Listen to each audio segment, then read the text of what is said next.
Hi Aquarius, welcome to your June 2022 General Tarot. And ugh, if I get this card one more time. And I said this was Aquarius.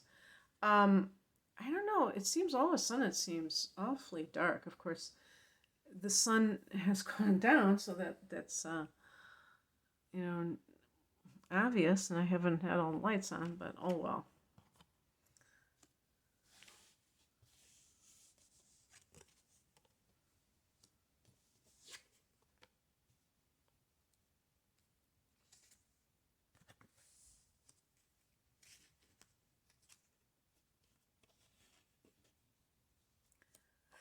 So the two major arcana cards I have here are the moon and the Wheel of Fortune. So that's interesting.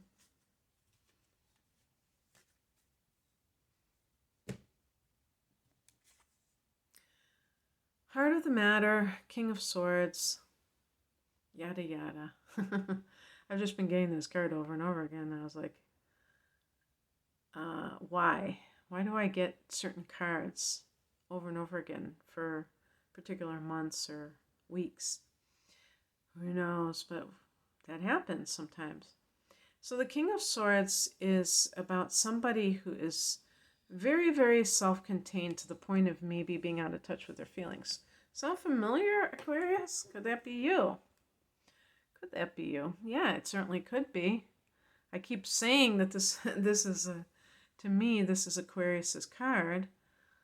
Hope I'm not offending anyone, but it does seem to me that that could be something that you have dealt with, is this idea of really wanting to be emotionally in control, okay? And really wanting to be rational. And in the past position, we have the Seven of Cups. And this is a card of, it's funny that I have this moon card too, because the Seven of Cups is a Neptunian card. And the moon in astrology is connected to Cancer, but in the tarot it's connected to Pisces.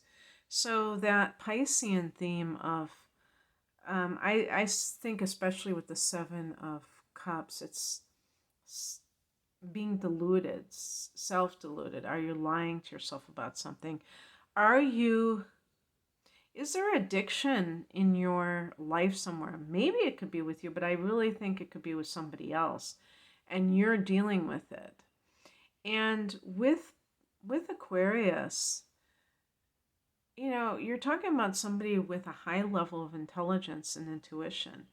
So it's not like this person is oblivious to things. You are very aware, but it's really weird because whereas other people might feel this sense of like getting socked in the gut if they find out somebody that they love is battling an addiction, you may get more and more in control and detached in reaction to that. And of course, you have to look at the moon sign. I've had Aquarians say after I do these readings, "Oh, I'm very emotional and stuff like that." Well, maybe you have moon in a water sign. Maybe you have inner plants in Pisces. Yeah, of course. But I always have to talk about these signs that I'm dealing with as archetypes. I can't deal with all the shades of gray. I can't do that. I have to, all these permutations with all these combinations, But in general, I think sometimes people get more detached in those moments of great strife. And so sometimes, depending on what you have dealt with growing up, and if you dealt with things like addiction, you may go totally into this alternative narrative. I'm thinking about Aquarians that have Mercury and Pisces in particular. But in general, the Seven of Cups, if it's not related to addiction, it can be related to anything that you are painting a rosy picture of, again, if you have Mercury in Pisces. And it's not necessarily the case. And so, I'm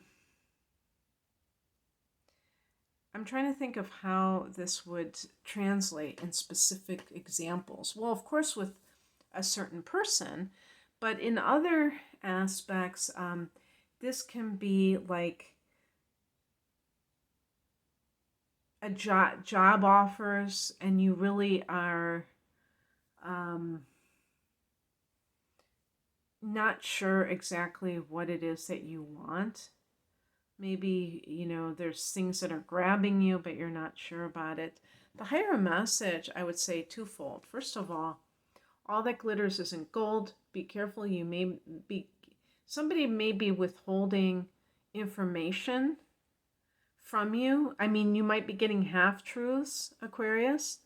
Maybe some of it is true, but not all of it. Maybe some of the job description is true, but not all of it.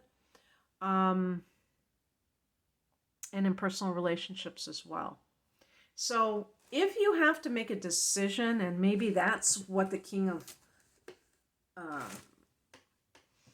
Swords is really about ultimately, is that you have an important decision to make.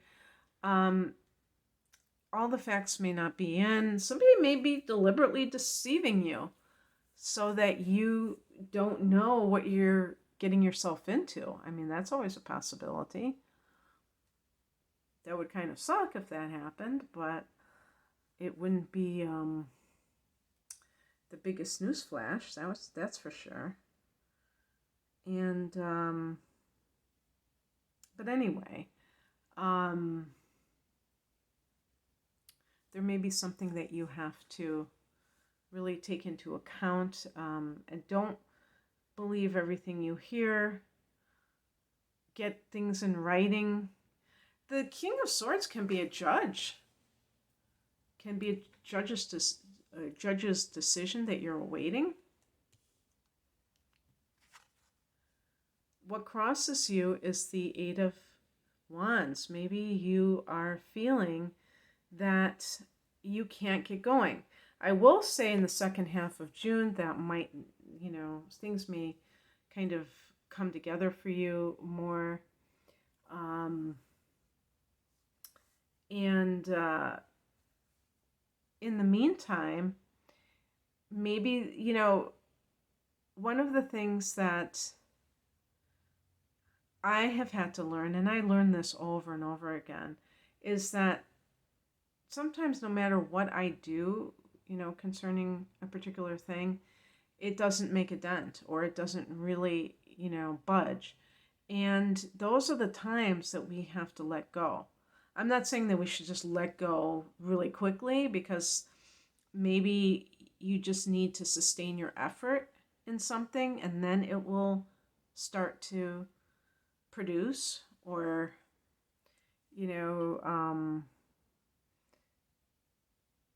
accelerate. I think of the Eight of Wands as something that needs to accelerate and stuff. But sometimes it's just kind of stagnant energy, and you have to just, this too shall pass. And when it does, you have to be prepared, because when that Eight of Wands really gets going, so end of June into July, August, maybe that's really your season in Leo season, which is fire, the next fire energy. And in the meantime, since we're not there yet, you have to just accept that you have to be discerning. You have to get all the information that you can. And you also, I think also with the Moon card, about tuning into your intuition, which is so great. What is coming in? Perfect. Four of Swords. Time to retreat. Not just physically retreat, but mentally retreat. Maybe you've been very overactive mentally, and now you've got to kind of let go of that. Be more about meditation. Be more about contemplation and less about rumination. And the outcome is the Wheel of Fortune. Being at the right place at the right time, a twist of fate, a turning point, change being in the air, some kind of a new thing coming in for you, being aligned with it. So that's why I say with this and this card is connected to Jupiter. It's interesting too because Jupiter is going retrograde at the end of July. Right after, I think right on the same day as the new moon in Leo. So maybe there's some connection between these two things, and then things start to really pop for you. Okay, that's what I have for you, Aquarius. I hope that this resonated. If you would like a private reading, the link is below. Take care. Bye.